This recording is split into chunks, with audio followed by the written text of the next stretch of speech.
नमस्कार दोस्तों, स्वागत है आपका द ग्राउंड रिपोर्ट में। मैं हूं समीर आत्मज मिश्र। बिहार में स्पेशल इंटेंसिव रिवीजन यानी एसआईआर को लेकर चुनाव आयोग बुरी तरह से घिरता जा रहा है, या सीधे यूं कहें कि अपने ही बुने जाल में फंसता चला जा रहा है।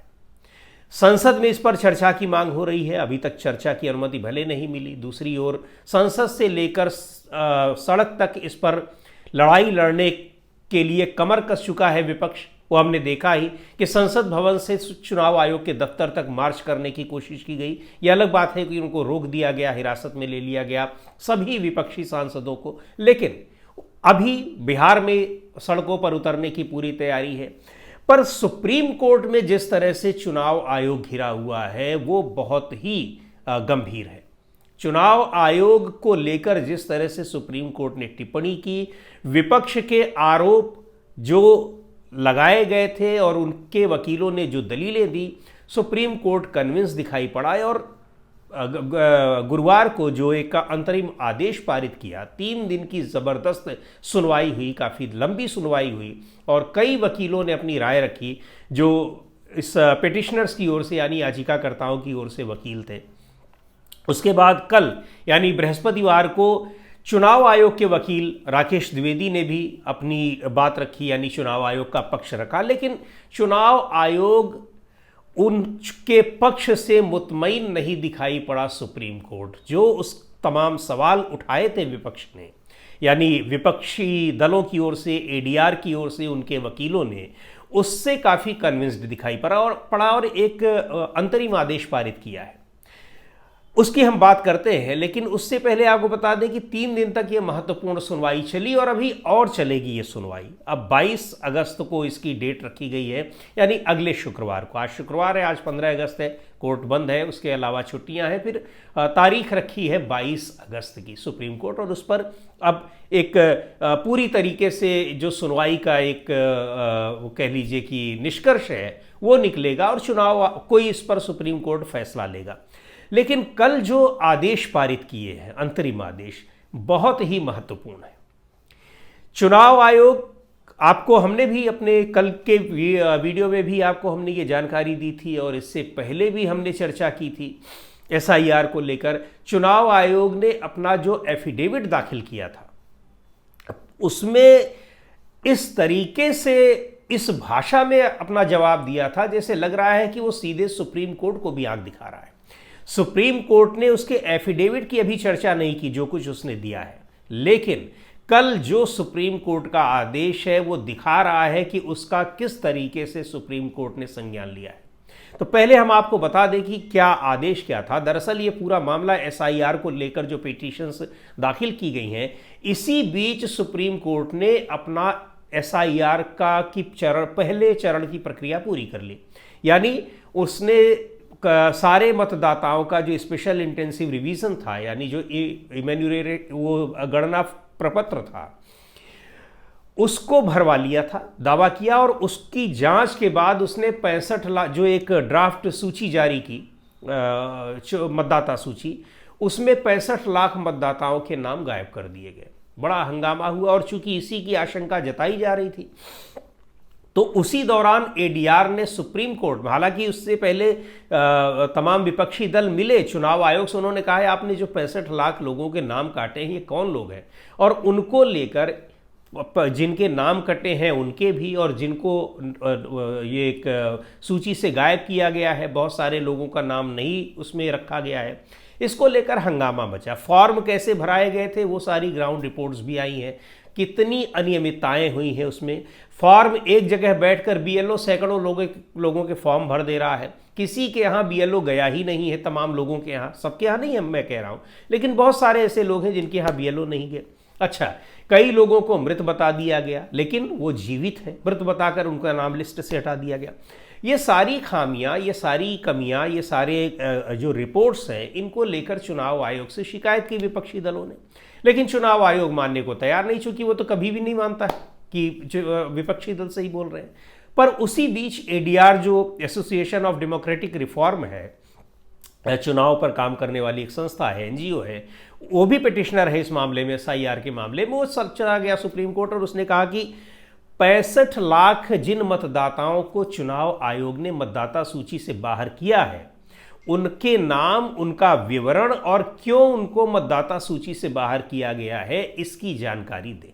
चुनाव आयोग को सुप्रीम कोर्ट ने तुरंत कहा कि आप इसको ले आइए। 3 दिन का समय लिया, लेकिन 3 दिन का समय जब बीत गया पिछले शनिवार को, और एफिडेविट जो चुनाव आयोग ने दिया उसमें चुनाव आयोग का यह कहना था कि हम नहीं देंगे आपको 65 लाख मतदाताओं की सूची, और ये देने के लिए हम बाध्य भी नहीं है, पीपल्स रिप्रेजेंटेशन एक्ट के कुछ नियमों का हवाला देते हुए और तमाम सारी चीजें। जबकि सुप्रीम कोर्ट ने कहा था कि आप ये सूची देने के लिए बाध्य हैं, आप मतदाताओं को जोड़ने का काम करते हैं, मतदाताओं को डिलीट करने का, उनको हटाने का काम नहीं करते हैं। और इतने बल्क डिलीशन जो हुआ है, इतनी बड़ी संख्या में 8-9% लोगों को, मतदाताओं को आपने सूची से बाहर निकाल दिया है, तो आप उसका विवरण दीजिए और कारण दीजिए। तो चुनाव आयोग का ये काम है कि मतदाताओं की सूची तैयार करे, न कि मतदाताओं को वो सूची से बाहर कर दे। और बाहर अगर किया जा रहा है तो उसका प्रॉपर एक कारण होना चाहिए। तो उसने मना किया, लेकिन कल का जो अंतरिम आदेश है इसी लिहाज से बड़ा महत्वपूर्ण है। कई सारे जो सवाल आए उनमें पहली बात तो ये चुनाव आयोग ने कहा कि इमीडिएट अगली सुनवाई जब हो तो आप ये सारा विवरण हमको दीजिए। क्या? पहली बात तो ये कि जिन 65 लाख मतदाताओं को आपने बाहर किया है वो कौन है, क्यों उनको बाहर किया गया है, पूरा कारण दीजिए। और केवल कारण ही मत बताइए, हमको ही सूची मत दीजिए। अभी चुनाव आयोग कह रहा था कि हम देंगे नहीं और हम देने को बाध्य नहीं है, लेकिन सुप्रीम कोर्ट ने कहा बाध्य तो आप हैं ही, देना ही पड़ेगा। और देने के अलावा आपको ये सूची वहां ब्लॉक दफ्तर में और अखबारों में और इस तरह के जो माध्यम हैं, जो संचार के माध्यम हैं, कम्युनिकेशन के माध्यम हैं, वहां भी आपको प्रकाशित करवानी पड़ेगी। और जो जिला निर्वाचन कार्यालय होता है, यानी डिस्ट्रिक्ट कलेक्टर का जो ऑफिस होता है, वही जिला निर्वाचन अधिकारी भी होता है, उसकी वेबसाइट पर उसको अपलोड कराना होगा। जो वो छिपाने की कोशिश कर रहा था, तो सुप्रीम कोर्ट ने कहा कि छिपाने का तो कोई सवाल ही नहीं है, आपको वो सूची भी देनी है और सूची को जगजाहिर करने के पूरे इंतजाम करने, ताकि जिसको भी जिस नाम जिसका डिलीट किया गया है उसको पता लगे कि क्यों नाम डिलीट किया गया है, और वो समय रहते उस पर ऑब्जेक्शन लगा सके, ताकि वो दोबारा उस पर अप्लाई कर सके, अपनी आपत्ति दर्ज करा सके। आपत्ति खारिज हो जाती है फिर वो अलग बात है। और यही नहीं, यह भी कहा गया है कि आपको ये सारी चीज़ों को जो डिस्प्ले करना है, जगह जगह लगवाना है, उसकी भाषा ऐसी हो जो सबके समझ में आए। ऐसा ना हो कि आप अपनी किसी भाषा में, हिंदी से अंग्रेजी से हिंदी में जो ट्रांसलेशन होता है, एक बिल्कुल आर्टिफिशियल ट्रांसलेशन, उस तरह से नहीं करना है। ऐसी भाषा में आपको ये सारी सूची प्रकाशित करनी है और ये पूरा विवरण प्रकाशित करना है जो आम लोगों की समझ में आ जाए। तो ये बहुत बड़ा तमाचा चुनाव आयोग के मुंह पर मारा है सुप्रीम कोर्ट ने, क्योंकि बहुत कॉन्फिडेंस के साथ उसने और बहुत ही अहंकार के साथ जो उसकी भाषा थी कि वो हम नहीं करेंगे इसको और करने के लिए बाध्य है, तो उसको कहा कि आप बिल्कुल बाध्य हैं और आप इसको करिए और करके हमको दीजिए, और हमको देने के अलावा आप आम लोगों तक इसको पहुंचाइए। ये आपका काम है, ना केवल उनको कारण बताना है, उनका नाम देना है, बल्कि उन तक आपको ये पहुंचाना भी है, ये आपकी जिम्मेदारी है।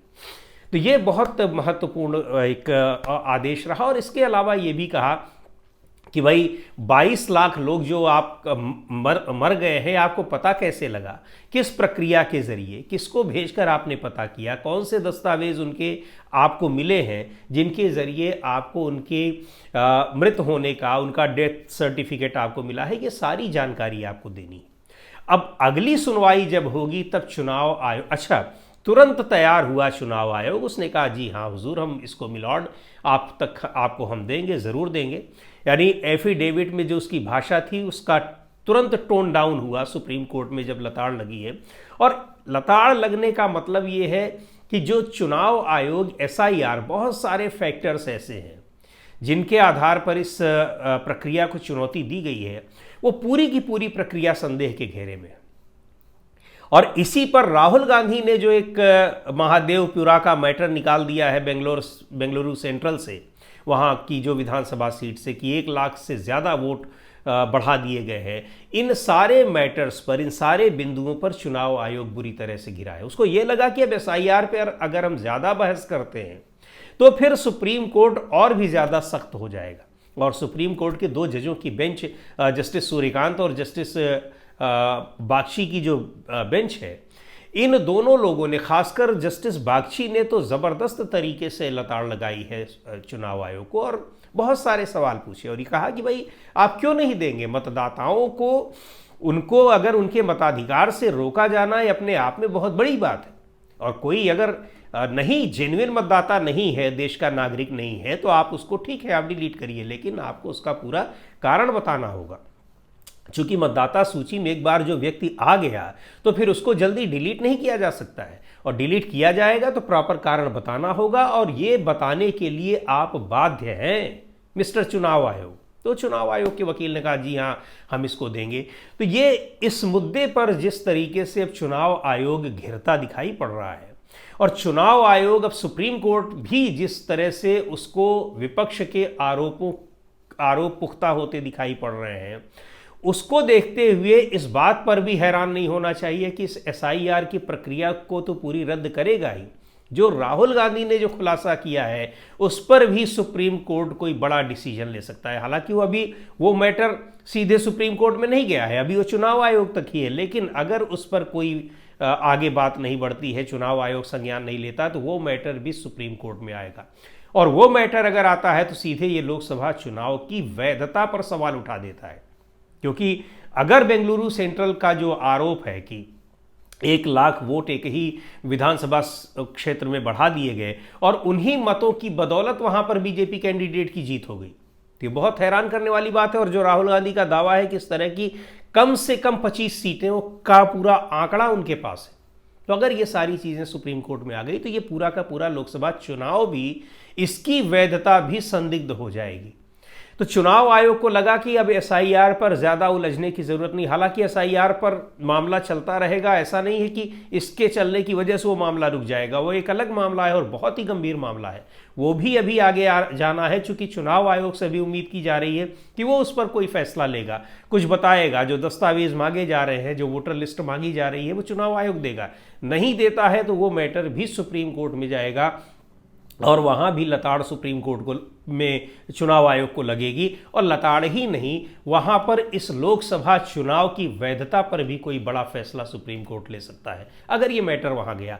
लेकिन अभी जो बात हो रही है एसआईआर की, तो ये एसआईआर पर एक बड़ी जीत इसको प्रारंभिक रूप से माना जा सकता है कि विपक्षी दल जिस तरह से इस पर संघर्ष करते हुए दिखाई दिए, और केवल विपक्षी दल ही नहीं, आम जनता। मैं तो बिहार गया हुआ था, बिहार में इस एसआईआर को लेकर लोग कितने परेशान थे, और जब 65 लाख लोग बाहर हो गए तो लोगों को आशंका हुई कि अभी तो ये प्रारंभिक सूची बनी है, अभी और जो सूची बनेगी उसमें और भी बहुत सारे गायब हो जाएंगे, और हो ही जाते उसमें। लेकिन अब चुनाव आयोग के इस मनमाने रवैये पर जरूर कुछ लगाम लगती दिख रही है, क्योंकि सुप्रीम कोर्ट जबरदस्त तरीके से इस पर सख्त हो गया है।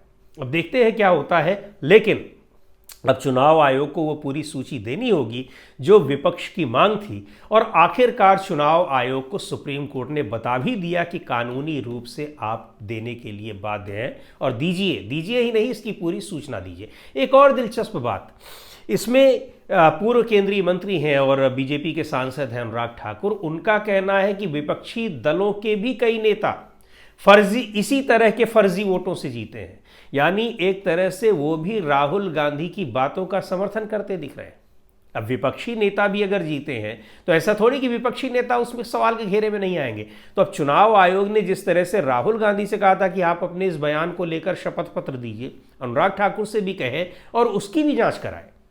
अनुराग ठाकुर ने नाम लेकर बताया है कि अखिलेश यादव भी जीते हैं, तो ठीक है, अगर वो जीते हैं और आप बता रहे हैं आप भी राहुल गांधी की तरह उठाकर ले आइए पूरी मतदाताओं की सूची और फर्जी मतदाताओं की सूची, और बता दीजिए कि ये फर्जी मतदाता हैं, तो उसकी भी जांच चुनाव आयोग करे और रद्द करे ये सारे चुनाव जो फर्जी वोटरों के जरिए जीते गए हैं, और रद्द करे फिर पूरा का पूरा लोकसभा चुनाव। और अभी तो बात वाराणसी सीट तक पहुंच रही है, जहां से खुद प्रधानमंत्री निर्वाचित हुए हैं।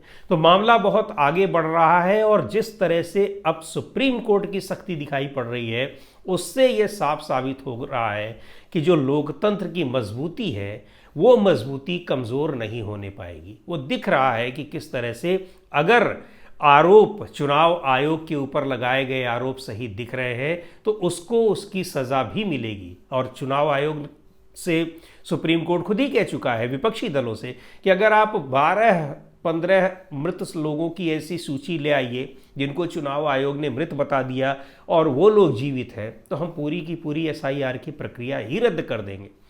इतने लोगों को तो परसों ही लेकर पहुंच गए विपक्षी दल, लेकिन अब आगे जो 22 तारीख को सुनवाई होगी उसमें उम्मीद है कि सुप्रीम कोर्ट इस पर कोई फैसला देगा। क्या देता है ये देखने वाली बात होगी, लेकिन अपने अंतरिम आदेश में जो कुछ भी सुप्रीम कोर्ट ने कहा है वो ये दिखा रहा है कि चुनाव आयोग पर जो आरोप लगे हुए थे वो बेवजह नहीं थे, बेमतलब नहीं थे। आज के इस वीडियो में इतना ही। अगले वीडियो में फिर मिलेंगे एक नए विषय के साथ, एक नए मुद्दे के साथ। द ग्राउंड रिपोर्ट के यूट्यूब चैनल को आपने अब तक सब्सक्राइब न किया हो तो ज़रूर कर लें। हमारे वीडियोज़ को लाइक करें, शेयर करें और अपने सुझाव भी हमें ज़रूर भेजें।